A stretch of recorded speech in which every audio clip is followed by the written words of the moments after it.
नमस्कार प्यारे साथियों, एक बार फिर से आप सभी दोस्तों का इस ऑनलाइन प्लेटफॉर्म पर हार्दिक स्वागत है। तो जैसा कि आप सभी को पता है कि एडवर्टाइजमेंट नंबर 1/2020 इसका जो है वो रिटन रिजल्ट है वो डिक्लेयर कर दिया गया है। और अब बच्चों को बोला गया कि स्क्रूटनी ऑफ डॉक्यूमेंट यानी कि डॉक्यूमेंट के लिए उन्होंने बुलाया गया है बच्चों को, और क्या कुछ प्रोसेस रहेगा स्टेप बाय स्टेप मैं आपको बताऊंगा।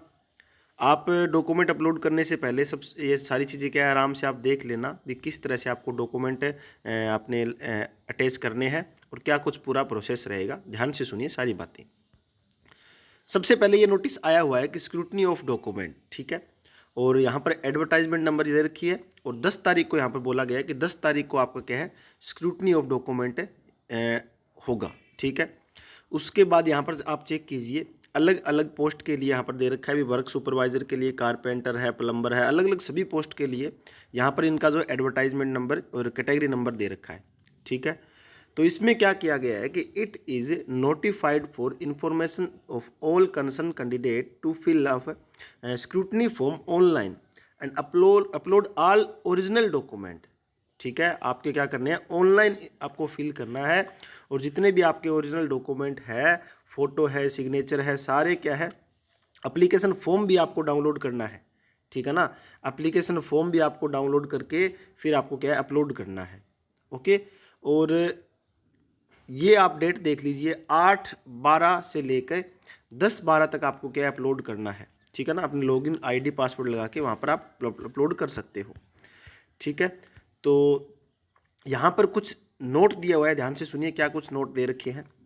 It is mandatory for all candidate shortlisted for scrutiny to fill up the scrutiny form online and take print out of their submitted at the time of scrutiny of document, without which their documents will not be verified and they will be not considered for the further process। यानी कि जो आपने online form भरा था उसका print out लेके उसका क्या आपको वहाँ पर अपलोड करना ही है, ठीक है। उसके बाद candidate shall upload all original document only, ठीक है, ये ज़रूरी है। ये देखिए यहाँ पर कैंडिडेट 3 नंबर ये कॉलम है, यह बात आराम से ध्यान से सुनिए क्या दे रखा है इसके अंदर। Candidates claiming socio economic marks shall upload documents only in prescribed format attach an annexure.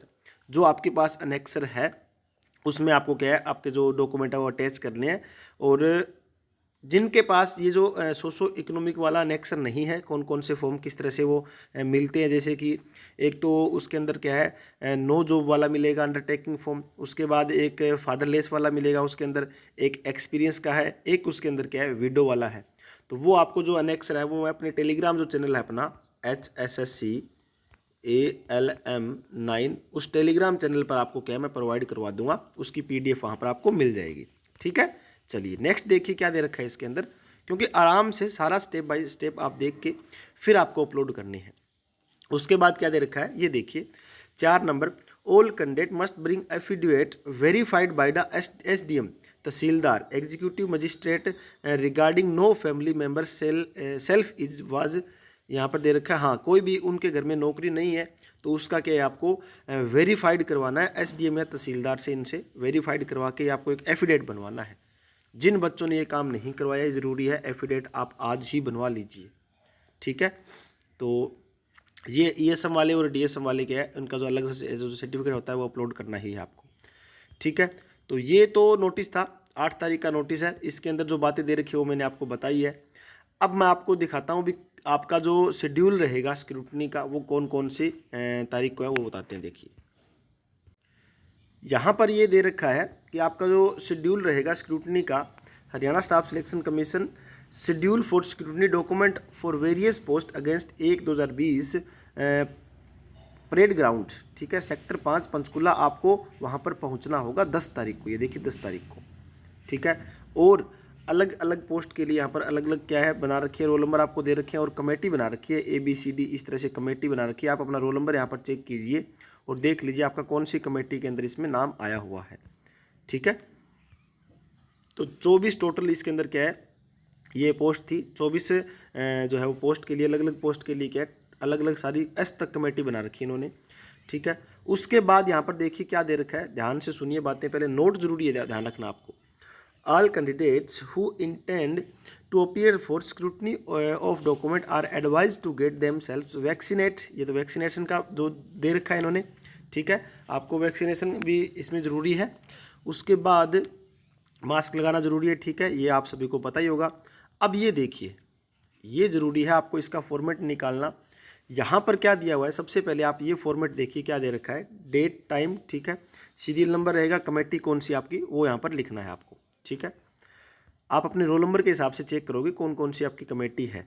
जैसे कि मैं आपको एक एग्जांपल बताता हूँ, देखिए यहाँ पर इसके अंदर क्या दे रखा है, सीरियल नंबर या देखिए ये रहा सीरियल नंबर, ठीक है, और कमेटी कौन सी है यहाँ पर लिख रखी है। तो आप अपना रोल नंबर जैसे वर्क सुपरवाइजर का है तो आपकी कमेटी रहेगी ए और सीरियल नंबर आपका दे रखा है 1, ठीक है ना। इस तरह से यहाँ पर फिलअप करना है। और अलग अलग यहाँ पर क्या है, सभी का दे रखा है। कैसे, scrutiny format for the post of work supervisor, ये वर्क सुपरवाइजर का फॉर्मेट है, स्पेशली सिर्फ वर्क सुपरवाइजर का ही रहेगा, ठीक है ना।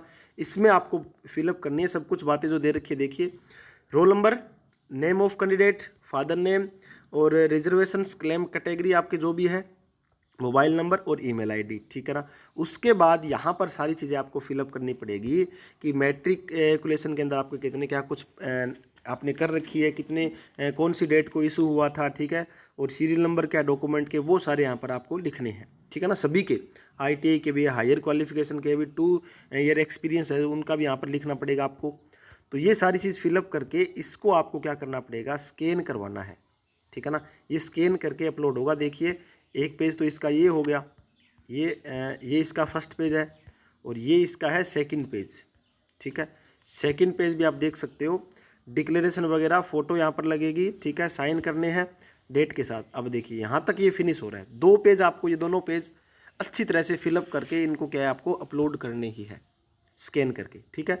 उसके बाद देखिए अगली फिर कैटेगरी आ गई, देखो कारपेंटर की, आपको दिखाई दे रहा होगा यहाँ पर, ये कारपेंटर के लिए स्पेशल फॉर्मेट है। इस तरह से आपको अलग अलग सारे फॉर्मेट मिलेंगे इसमें। ये देखिए प्लम्बर का अलग से है, क्योंकि अब आजकल ऑनलाइन डॉक्यूमेंट वेरिफिकेशन करवा रहे हैं तो इसमें आपको गलती नहीं करनी बिल्कुल भी। ये पेंटर का है, ठीक है, और ये फिर देखिए मैकेनिक का है। तो ये सारे फॉर्मेट आपको जितने भी 24 यहाँ पर कैटेगरी दे रखी है, 24 कैटेगरी के अलग अलग सारे फॉर्मेट आपको मिल जाएंगे। इन सभी फॉर्मेट को आपको क्या है अपलोड करना है, जिसका जिस भी कैटेगरी के अंदर सिलेक्शन हुआ है उसको, ठीक है। अब कुछ एक बच्चों के जो क्वेश्चंस है वो क्या है कि हमारे पास जो है वो सर्टिफिकेट कौन सा बनवाएं हम, जो सोशो इकोनॉमिक क्राइटेरिया का है। तो वो मैं आपको एक बार फॉर्मेट दिखा देता हूँ किस तरह का फॉर्मेट होगा। देखिए ये देखिए, आपने देखा होगा नेक्स्ट जो दे रखा है, ठीक है ना। इसके अंदर क्या है, certificate for an applicant whose father has died, यानी कि जिसके पिताजी फादर नहीं है उनके लिए सर्टिफिकेट रहेगा। आपको यहाँ पर पूरा जो है वो सारी चीज़ें दे रखी है, उनको फिलअप करके, और यहाँ पर देखिए signature with seal of the नायब तहसीलदार से आपको करवाना पड़ेगा ये, ठीक है। ये भी दे रखा है, ये विडो के लिए है। और ये देखिए एक्सपीरियंस लेटर। अब कुछ एक बच्चों को डाउट है, ये एक्सपीरियंस लेटर जिन्होंने बनवा रखा है उनको भी ये भरना पड़ेगा क्या। देखिए मैं आपको बात बताता हूँ, स्पष्ट जो बात, सीधी बात है।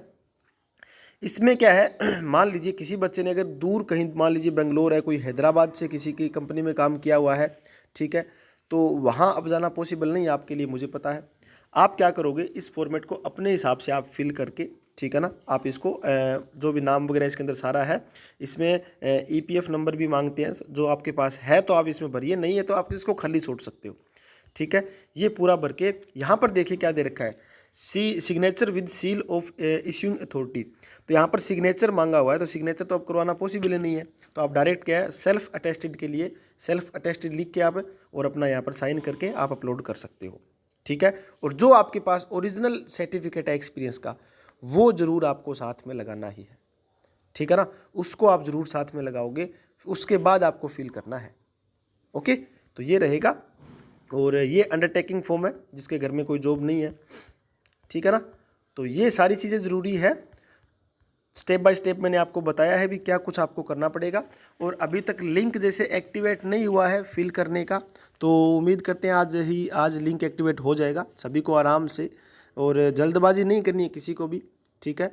आराम से कोई भी डाउट हो तो आप क्या है मैसेज कर सकते हो 8059358967, ठीक है ना। इस नंबर पर आप व्हाट्सअप मैसेज कर सकते हो, डाउट जो आपका है वो क्लियर कर देंगे, ठीक है। तो यही जानकारी थी, उम्मीद करता हूँ आपको समझ में आ गया होगा। जिन बच्चों का इस एडवर्टाइजमेंट नंबर 1/2020 के अंदर जो रिज़ल्ट इन्होंने डिक्लेयर किया है उसके अंदर नाम आया है, उनको बहुत बहुत बधाइयाँ। उम्मीद करते हैं सभी का फाइनल सिलेक्शन हो जाए, ठीक है। Thank you very much.